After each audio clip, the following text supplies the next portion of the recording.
Graça e paz a toda a igreja, no nome de Jesus, que está aqui no templo, que estão em casa, que estão no mundo, que estão no trabalho, aonde quer que cada um filho de Deus esteja, que a graça e a paz do Senhor Jesus Cristo, ela esteja no coração de todos nós. Olha, eu confesso que é uma alegria muito grande, mesmo que ainda não, na sua totalidade, a gente ainda, nós não podemos ainda nos reunir, pastor? Mas essa retomada, mesmo que ainda bem pequena, mas ela gera, acho que no coração de todo aquele cristão, essa alegria. Eu acredito que todos vocês têm esse mesmo sentimento. Quando eu cheguei aqui, o meu espírito ele se alegrou de poder ver, algumas, ainda poucas pessoas, mas isso é bom. Essa retomada ela é boa para nós. Eu não acredito que as coisas vão voltar como antes. Eu acredito que isso marcou as nossas vidas. Eu acho que é até importante que isso marque as nossas vidas mesmo, Mas essa mudança, ela reforça em nós muitas outras coisas que talvez não se dava tanta importância, tanto valor antes, e a gente começa a enxergar isso agora.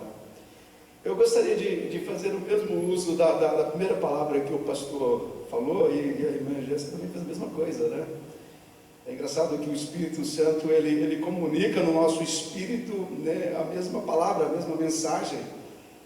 E isso me fez lembrar uma música do Ademar de Campos. E aí, quando a gente fala de Ademar de Campos, a gente fala de música bem antiga, a gente fala da década de 80, por exemplo, como foi falado também. E numa das canções um dos discos que ele havia lançado na época não lançava CD, lançava vinil, ele falou assim: você tem motivos para adorar ao Senhor? E aí vem aquelas canções, do Adoremos ao Senhor, e elas são tão profundas e tocam a nós. E essa chamada que ele faz é a mesma chamada que nós precisamos de todos os dias nos fazer. E se em algum momento nós achamos que nós não temos motivos para adorar o Senhor, a gente precisa dar aquela parada, fazer uma breve reflexão, olhar para as coisas que estão acontecendo à nossa volta, Mesmo que a gente enxergue muito sofrimento, mesmo que a gente enxergue e veja muito calamidade, mas é importante nós nos atentarmos que existem muitas coisas boas também acontecendo. E isso reflete, a bondade de Deus nas nossas vidas. Se muitas vezes, muitas pessoas querem tentar explicar a não existência de Deus, trazendo à tona, desgraça, tanta coisa ruim acontecendo no mundo, Por que não se veio para o outro lado? E às vezes eu pergunto, podemos dizer a ele: como é que você não pode enxergar Deus? Porque no mundo também existem muitas coisas boas. Então, porque existem muitas coisas boas, podemos declarar, que Deus ele está presente, que Deus é bom, Deus tem olhado para nós, e não nos faltam motivos para adorar ao Senhor. E mesmo que nós ainda estejamos passando por situações complicadas, difíceis nas nossas vidas, meus irmãos, mas a razão da nossa existência, a razão de nós crermos no Senhor, ela não está embasada apenas no que há de bom que acontece na face da terra, mas está em Deus, tão somente nele, pelo que ele fez em relação às nossas vidas. E dentro da carta de Paulo aos Romanos, esse evangelho, do Novo Testamento, eu costumo dizer isso, mas um dos evangelhos do Novo Testamento, um dos grandes evangelhos do Novo Testamento, uma carta que ela merece a atenção de todo cristão, ela merece uma leitura aprofundada, ela merece a busca e uma reflexão aprofundada dentro dessa carta, e coisa que não dá para a gente poder fazer em aula, uma única aula, teria que ter várias e várias aulas. E eu acredito que se a gente continuasse fazendo só aulas dentro de Romanos, nós iríamos cada vez mais nos embrenharmos e nos aprofundarmos numa palavra tão grande. e a cada vez que nós entrarmos nela, nós íamos ter e tomar a dimensão, o significado, né, do que Deus Ele fez nas nossas vidas. E isso é extremamente importante para nós, é extremamente importante para cada pessoa que se diz que é um cristão, que crê em Jesus Cristo. Por quê? Porque se nós não tomarmos nota, se nós não tivermos uma noção real, se nós não tivermos uma percepção verdadeira, se nós não tivermos uma consciência clara do significado do que Deus realizou nas nossas vidas, a gente não consegue produzir ou reproduzir, eu prefiro melhor dizer isso, reproduzir como um ato natural, comum da presença e da existência, né? Dessa consciência transformada e mudada, como uma obra, como uma manifestação, como uma reação, né, do que Deus fez nas nossas vidas. A gente não consegue produzir porque eu não tenho consciência. Se eu não tenho essa consciência, eu não dou importância, ela não me impacta, ela não mexe comigo, ela não me faz ir à frente. A palavra do Senhor fala que a boca fala, né? Ou seja, o corpo expressa, ele externaliza do que está cheio o coração. Se nós não estivermos e não tivermos a consciência do que está cheio no nosso coração, a nossa boca, o nosso corpo, ele vai externalizar o vazio então que está dentro de nós, ou do que está cheio dentro de nós. Por que eu estou falando tudo isso? Eu quero falar lá em Romanos, no capítulo 8, com vocês um pouco. Gostaria que você abrisse a sua Bíblia. Não dá para falar tudo, nós temos um pouco menos de 30 minutos, mas eu não estou preocupado também em falar tudo. Eu disse que eu não tenho a obrigação. Eu acho que quando vai se falar da palavra, nós não temos obrigação, né? Eu acho que a melhor coisa da palavra é sempre essa pitada de sal a mais que é posto na nossa boca, né? Que uma vez colocada sempre nos dá o desejo, a vontade de tomar um pouco mais de água. Ou seja, eu sempre tenho mais sede, eu sempre tenho mais vontade, eu sempre mais tenho um desejo.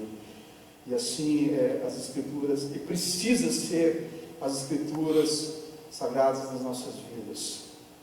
O apóstolo Paulo, aliás, Jesus Cristo mesmo dizendo a respeito da palavra do Senhor, da importância dela, de se ensinar a palavra, né, e colocando ela em primeiro ponto, né, desse ensino da palavra, mas ele vem trazendo depois um grande reforço sobre isso, que mais importante do que ensinar é aplicar essa palavra nas nossas vidas. Discípulo não é aquele que aprende, discípulo não é aquele que escuta e aprende, discípulo é aquele que ouve, que aprende e que aplica aquilo que aprendeu. Esse é o que segue. Um discípulo no Antigo Testamento, ele tinha, né, um desejo muito grande de seguir os passos dos seus mestres, e aonde ele colocava os pés, ele queria colocar os dele, né? E a poeira que levantava dos pés, né, ele queria cair sobre os pés dos discípulos. Isso é claro que é uma ilustração dizendo que ele estava de perto, ele estava atento, ele estava observando, ele estava acompanhando, e ele queria ser exatamente igual. E por que essa palavra, meus irmãos, de novo, que eu ainda não entrei dentro de Romanos? Porque nós precisamos de ser assim de Jesus Cristo, nós temos que tomar a dimensão do que Deus fez dentro de nós. Quando eu começo a pensar dentro do Novo Testamento, nos Evangelhos, Mateus, Marcos, Lucas e João, quando a gente vai para Atos dos Apóstolos, onde a gente consegue também enxergar alguns testemunhos, né, durante aquele processo de anunciação do Evangelho de Cristo, e como aquele Evangelho ele impactava e mexia com as pessoas, eu fico vendo como era tomar a dimensão disso.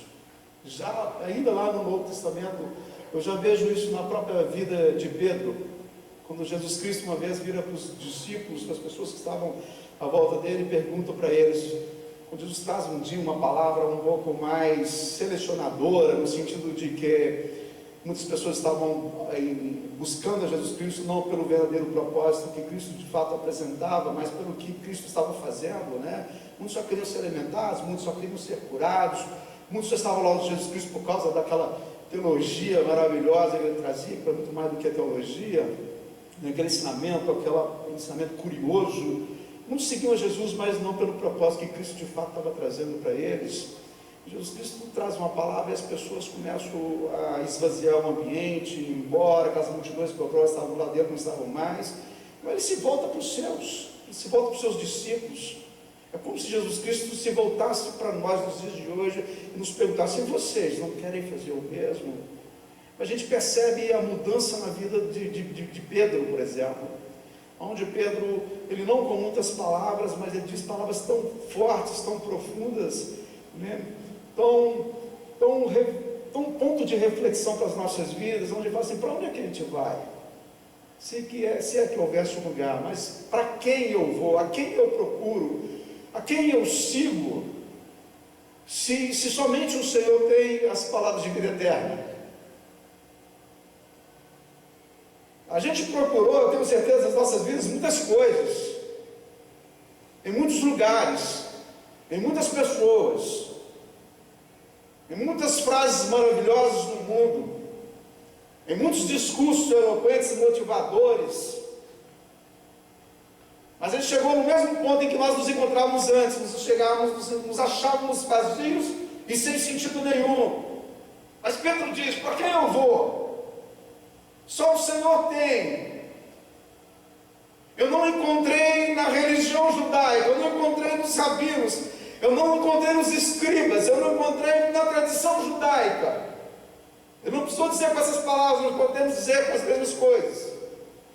Nós podemos dizer que nós não nos encontramos na nossa religião evangélica, nós não encontramos dentro do protestantismo, mas uma coisa é certa: nós não conseguimos encontrar nada além do que em Cristo. Essa convicção é muito importante para direcionar e nortear a vida, porque ela promove verdadeiras e profundas mudanças dentro de nós. Nós podemos nos encontrar em determinados momentos das nossas vidas em situações complexas, complicadas, em conflitos muito grandes, mas quando nós nos voltamos para dentro dela de novo, a gente fala: só em Cristo eu encontro razão para a minha vida, para a minha existência. Então, para onde é que eu vou, se só o Senhor tem as palavras de vida eterna? Para onde é que nós vamos, né? Ele é tão atrevido que ele dizia não somente para si, mas dizia por todos: para onde nós iremos?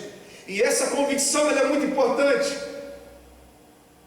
Essa convicção foi a convicção que tirou um choro profundo e absinto de Pedro quando ele havia negado Jesus Cristo pela terceira vez. Porque se ele não tivesse essa convicção, se ele não tivesse sido profundamente marcado por causa disso, nenhum choro sairia dele, do profundo da alma dele. E não produziria a obra que o Espírito Santo produziu na vida dele, quando em Pentecostes veio sobre ele. Aquele homem que outrora ele era, no homem que ele se tornou, por causa de quê? Dessas profundas e marcas convicções que foram provocadas na vida dele. As marcas provocadas nas nossas vidas precisam ser semelhantes às dos cravos de Cristo, em Cristo na cruz do Calvário. Não no aspecto físico, porque não precisamos ir para uma cruz de madeira, porque se a única coisa física que sobra em Cristo são as marcas que estão nas mãos dele, tanto ele fala que podem colocar e tocar e verão que isso é verdade.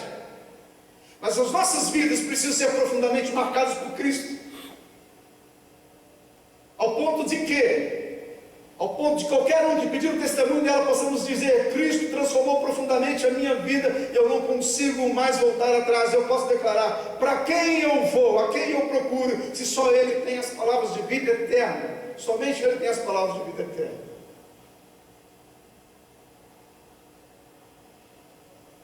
Só Ele é a razão, só Ele é o motivo para eu buscar a verdadeira humanidade que Ele tem para mim.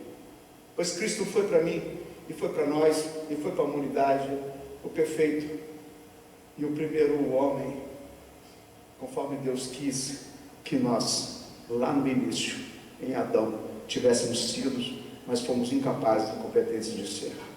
E hoje estamos buscando ser esse perfeito, buscando essa perfeição, buscando esse homem que Cristo nos deu exemplo, nos deu exemplo de que é possível. Marcas profundas que marcaram a vida de uma mulher que outrora era conhecido como a vida de uma prostituta,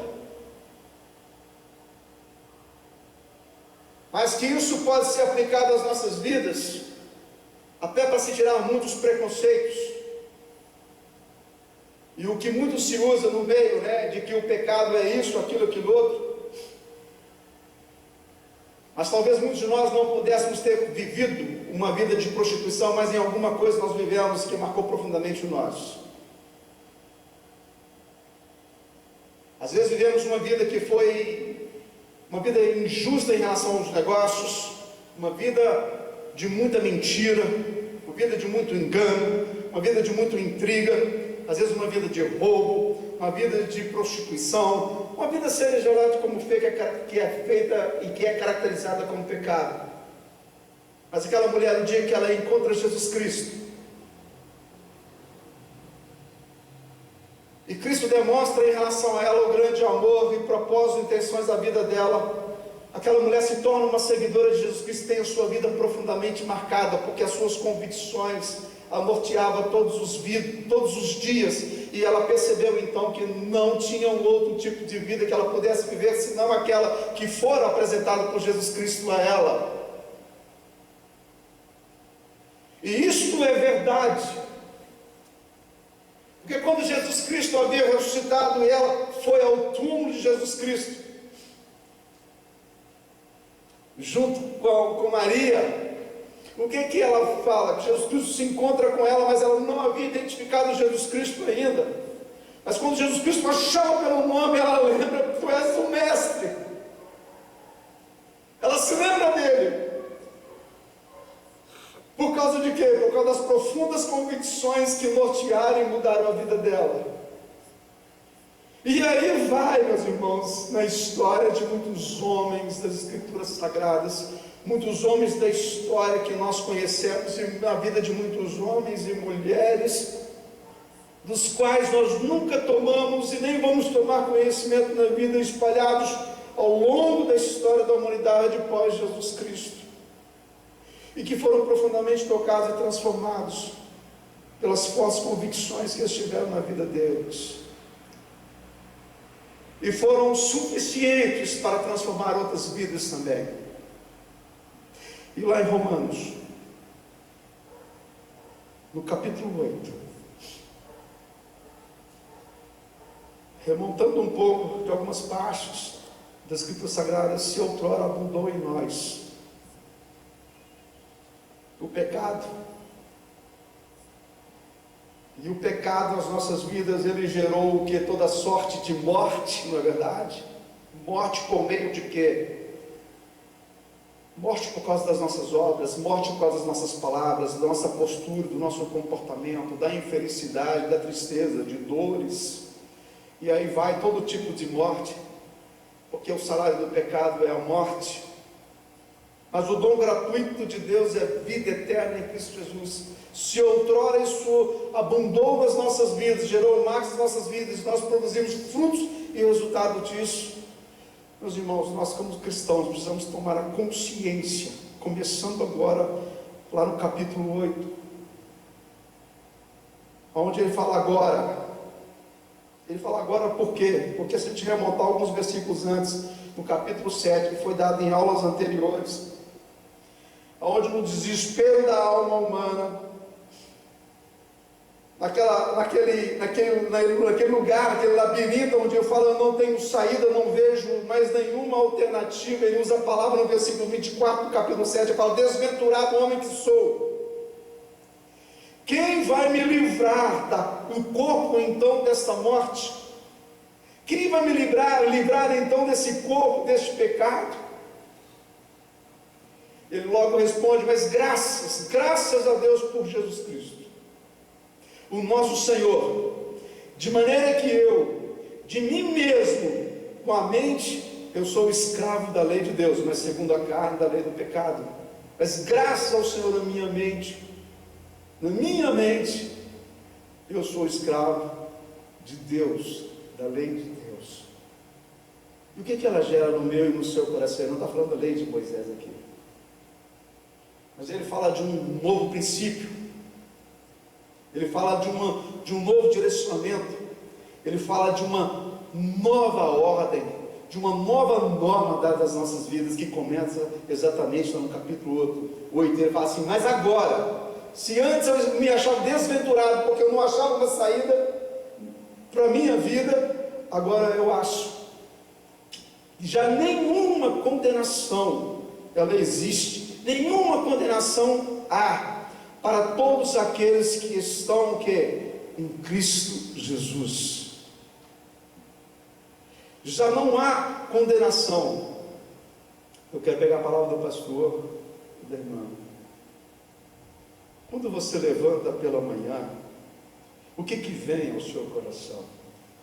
Quais são as primeiras palavras que saem da sua boca quando você tem a consciência, quando você abre os olhos, dos que podem enxergar, ou daqueles que podem ouvir, ou daqueles que se apercebem de que ainda estão neste mundo? O que vem ao seu coração? É esse senso, essa necessidade de gratidão,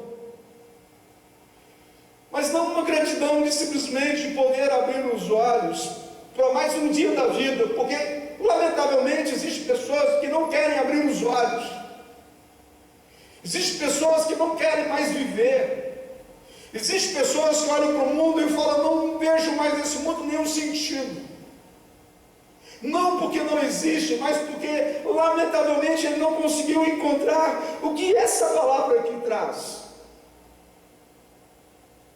Mas o que muitas vezes me entristece o meu coração é que por diversas vezes eu abri os meus olhos. Eu acredito que muitas vezes talvez nós abrimos nossos olhos e nós não nos apercebemos que a gratidão em relação a mais um novo dia de vida vai muito mais além do que apenas abrir os olhos para um novo dia de vida, meus irmãos.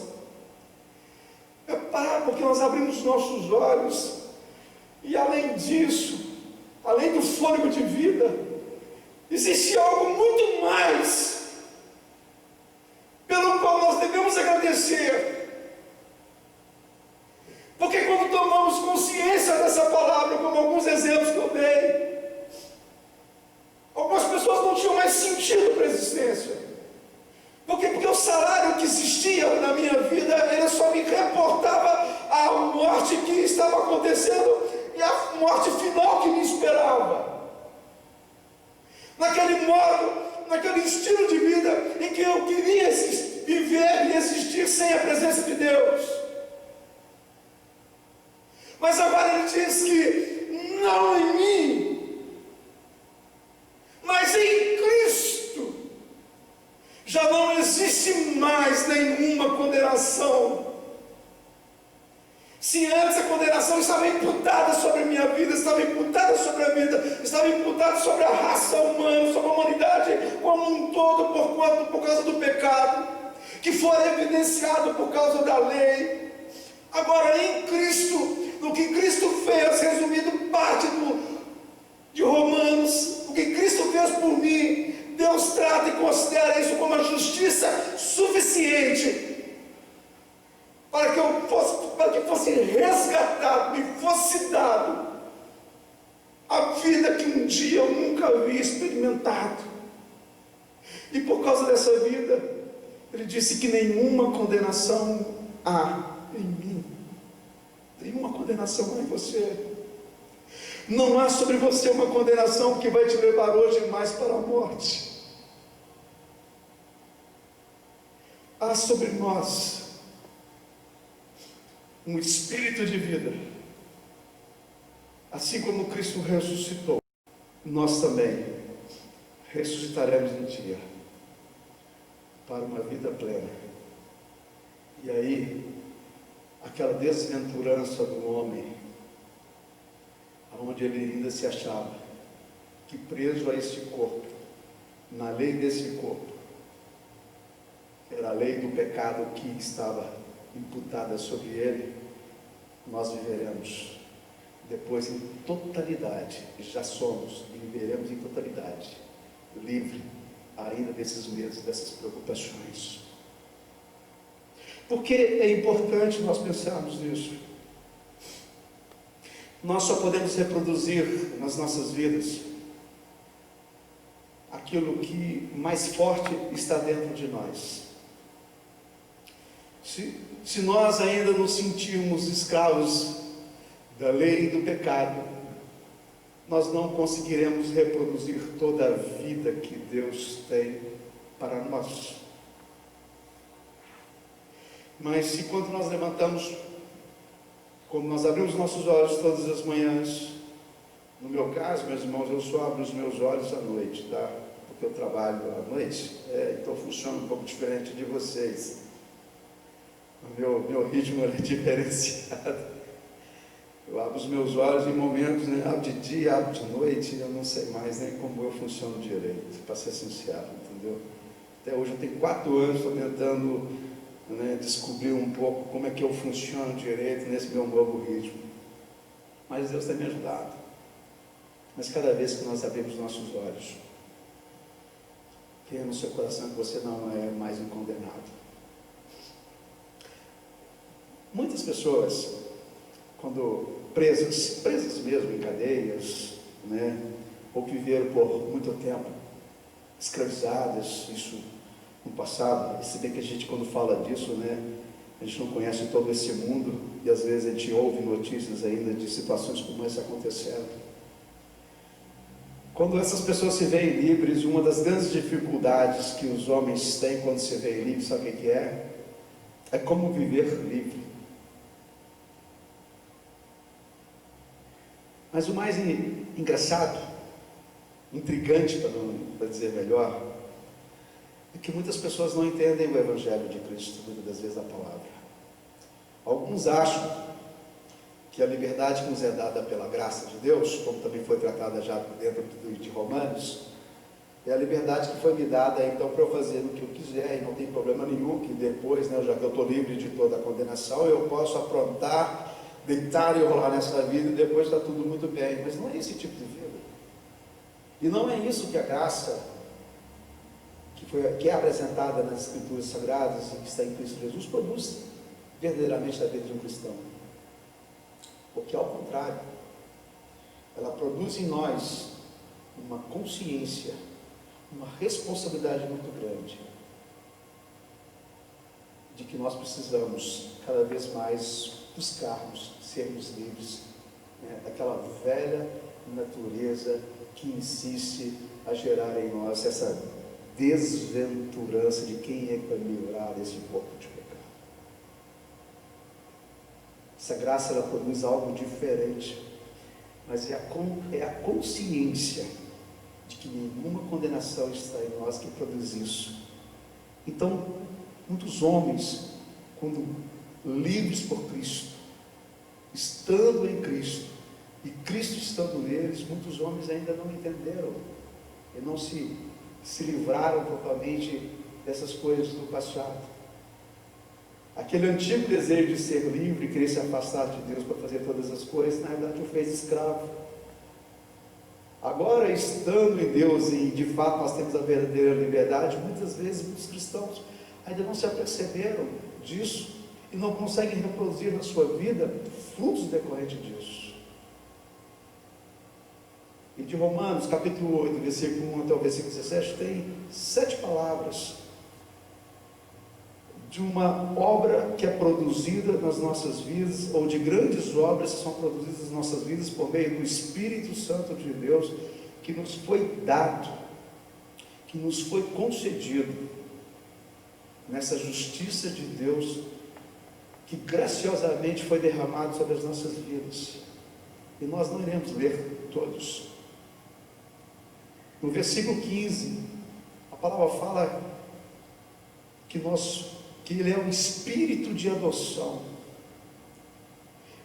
Às vezes nós achamos isso, né? Ser adotado parece que não é uma boa coisa, meus irmãos. Mas quando isso se fala, principalmente em relação a Deus,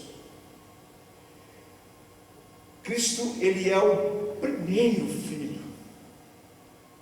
Ele é o único filho. Eu não fui feito filho de Deus. Você não foi feita e nem feito filho de Deus. Mas Cristo se fez filho de Deus. Cristo foi feito, aliás, filho de Deus, porque ele fora gerado pelo Senhor. E a graça de Deus sobre a vida daquele em quem não há nenhuma condenação é de que hoje você foi adotado, foi feito filho da adoção. Por quê? Porque Cristo está em você. No versículo 15. A segunda grande obra que o Espírito de Deus produziu nas nossas vidas é que nós somos incluídos nessa graça salvífica do Senhor, que está no versículo 4. A terceira palavra, que está aqui dentro de Romanos, no capítulo 8, entre 1 e o 7, e eu sei quanto os versículos 1 e 2, mais propriamente, fala que nós somos libertos, nós somos salvos. Essa consciência tem que estar existindo dentro de nós. Fomos adotados, que nós somos incluídos, que nós somos libertos, e temos que reproduzir nas nossas vidas semelhante obra disso, de quem foi adotado, de quem foi incluído, de quem foi liberto. A grande obra, a quarta obra que é produzida é a habitação dos versículos 8 e 9. Na libertação nós somos libertos de quê? Falei um pouquinho antes. Nós somos libertos da ira de Deus que outrora pairava sobre nós. Nós somos libertos da lei que outrora imputava sobre nós apenas a condenação, porque nós não conseguimos atingir a lei. Fomos libertos do pecado, do poder do pecado que exerce sobre as nossas vidas. Nós não temos mais obrigação de vivermos escravos dele. Logo, se pecamos, esse pecado é muito mais uma escolha, não algo que está imputado como elemento de força e poder que domina, que manipula e controla, porque fomos libertos. E fomos libertos consequentemente porque da morte que outrora estava sobre as nossas vidas, porque como diz a Escritura Sagrada, também Romanos, o salário do pecado é a morte, mas o dom gratuito de Deus é a vida eterna em Cristo Jesus. Essa é a libertação. Da habitação, estamos habitando em quem, meus irmãos? Logo o versículo 1 fala, nós habitamos em Cristo. E outros textos escritos, e se Cristo habitando em nós também, nós produzimos o que? Frutos decorrentes disso. Isso, essa grande obra que produz também nas nossas vidas, uma outra palavra, é a inclinação, da qual nós somos envolvidos agora. No versículo 5 fala, por exemplo, porque os que se inclinam para a carne, eles cogitam para as coisas da carne, mas os que se inclinam para o Espírito, das coisas do Espírito. Essa é a obra que o Espírito Santo produziu nas nossas vidas. Ele produziu adoção, ele produziu inclusão, ele produziu libertação, ele produziu habitação, ele produz inclinação. Quando tomamos consciência disso, nós passamos a viver uma vida inclinada, ou temos que andar inclinados para as obras que são obras produzidas pelo Espírito de Deus, não mais inclinados para a carne, não mais inclinados para a morte, mas inclinados por aquilo que gera e produz frutos nas nossas vidas. Uma outra grande obra que está aqui dentro de Romanos, capítulo 8, versículo 1 a 17, que o Espírito de Deus produz dentro de nós, é a capacitação. Capacitação para quê, meus irmãos? Apenas para ser um profissional, um bom médico, um bom professor? Não, não é nesse tipo de capacitação que está falando, não. Está falando de quê? Da capacitação de ser produzido dentro de nós algo que outrora, no outro modo de vida, era impossível acontecer, de ser produzido, de sermos capacitados a reproduzir o caráter de Deus. Agora no Espírito somos capacitados a produzir o caráter do Senhor, o amor de Deus, somos capacitados a produzir também os frutos do Espírito Santo de Deus. E uma outra palavra que podemos tirar daqui, ele produz em nós ressurreição. No versículo 11, ele fala sobre isso. Se habita em vós o Espírito daquele que ressuscitou a Jesus dentre os mortos, esse mesmo que ressuscitou a Cristo Jesus entre os mortos, vivificará também hoje o vosso corpo, que é mortal. Ele também produzirá isso nas nossas vidas. Então, finalizando, pastor, pode vir. Como nós não podemos levantar pela manhã e não nos assegurarmos e não agradecer a Deus por tudo isso que foi produzido dentro de nós, e não tomarmos a consciência de que isso, do que foi produzido em nós. Quando nós tomamos essa consciência, meus irmãos, a gente vai tender a reproduzir durante o dia a mesma vida, ou essa vida proposta pelo Espírito Santo de Deus em nós. Você vai demonstrar através da sua vida essa humanidade que Adão e o homem que não está em Cristo não consegue reproduzir, ou que nós, quando nos esquecemos disso, nós também não conseguimos reproduzir. Então, quando abrimos os nossos olhos, quando tomarmos ainda a consciência dessa nossa existência ainda aqui, que a nossa gratidão a Deus, ela seja muito maior do que apenas mais um dia de vida, mas pela oportunidade que é posta dentro ou diante de nós, para expressarmos para nós e para o mundo a nova vida que Deus produz dentro de nós, porque já não somos mais condenados. Condenados, Ele reproduz obras de condenados, mas homens livres reproduz e precisa reproduzir na sua vida as obras que são obras de vida que foram produzidas nas nossas vidas pelo Espírito Santo de Deus. Reproduza a sua vida, a vida que o Espírito Santo de Deus te deu.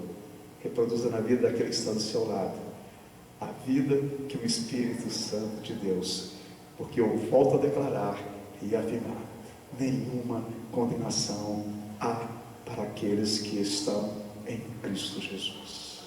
Nenhuma condenação há. Nenhuma condenação há.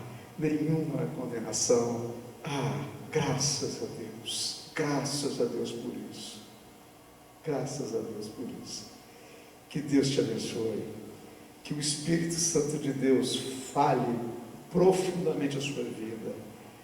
Volte a essa palavra. Explore essa palavra. Busque dela e nela tudo aquilo que o Espírito Santo ainda quer lhe mostrar. Quantas cadeias que ainda nós ainda nos mantemos presos, embora já livres, meus irmãos. Deus te abençoe em nome de Jesus. Você gostou do nosso vídeo? Então se inscreva no nosso canal Igreja Batista da Esperança em Hortolândia e ative o nosso sininho, e dê um like e compartilhe também esse vídeo. Deus abençoe a sua vida.